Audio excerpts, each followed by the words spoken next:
August যেটি হয়েছিল সেটা অবশ্যই দুঃখজনক।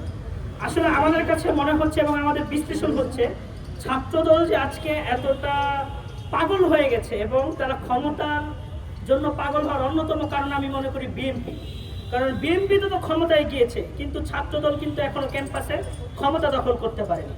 কারণ 24-এর অভ্যুত্থান পরবর্তী আজকে বাংলাদেশের ক্যাম্পাসগুলোতে ছাত্রদের নির্বাচিত প্রতিনিধিরা রয়েছে। সুতরাং আজকে যারা ছাত্রদল করে তারা তো আসলে অনেক সিনিয়র, এক একজন 2006 সাল 7 সালের শিক্ষার্থী, 14 বছর 15 বছর ধরে তারা ক্যাম্পাসে পড়ে আছে। তাহলে তারা চলবে কিভাবে? তারা যদি এভাবে ক্যাম্পাসগুলো টেন্ডারগুলো না নেয়, তারা যদি চাঁদাবাজি না করে, তাহলে তো তারা চলতে পারবে না। এই জন্য আমরা বিএনপির কাছে বলবো যে আপনারা ক্ষমতায় গিয়েছেন, ছাত্র দলের আমার যে সকল বড় ভাইয়েরা রয়েছে, আমাদের বাপের বয়সে অনেক ভাইয়েরা রয়েছে, তাদেরকে আপনারা ধরে ভালো ভালো চাকরি দিয়ে দিন।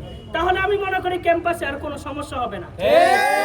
তারা যখন এস্টাবলিশ হয়ে যাবে, তারা যখন ভালোভাবে চাকরি পেয়ে যাবে, একটা ভালো চাকরি পেয়ে যাবে, তখন তারা কোমলমতি শিক্ষার্থীদেরকে মারধর করে তাদের যে অধিকার সেটা কেড়ে নিবে না। সর্বোপরি আমরা বলতে চাই, বিশেষ করে জগন্নাথ বিশ্ববিদ্যালয়ে যেটা হয়েছে, জগন্নাথ বিশ্ববিদ্যালয়ে যেহেতু ক্যাম্পাস নির্মাণ হচ্ছে, সেখানে বড় একটা টেন্ডারের বিষয় রয়েছে। আমাদের কাছে মনে হচ্ছে ছাত্রদল সেই টেন্ডার নিয়ে আজকে তারা পাগল হয়ে গেছে এবং টেন্ডারটা যাতে করে তারা ভাগ বসাতে পারে এবং শিক্ষার্থীদের যে অধিকার সেটা যাতে ক্ষুণ্ণ হয়, তার জন্যই আজকে তারা এভাবে করছে।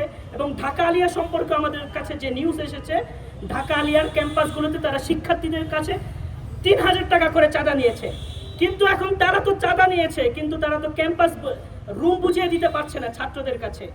এজন্য আজকে সাধারণ শিক্ষার্থী এবং বিরোধী দলীয় ছাত্র নেতাদের সাথে তাদের আজকে ক্যাম্পাস দখল নিয়ে আজকে তাদের মারামারি পর্যন্ত হয়ে গেছে। এজন্য আমরা প্রশাসনের প্রতি উদাত্ত আহ্বান জানাই এবং সরকারের প্রতিও জানাই যে বাংলাদেশে অনেক জায়গায় অনেক সুন্দর সিস্টেম, ক্যাম্পাসগুলোর মধ্যেও সুন্দর সিস্টেম করেন, মেধার ভিত্তিতে সিট নিয়োগ করুন।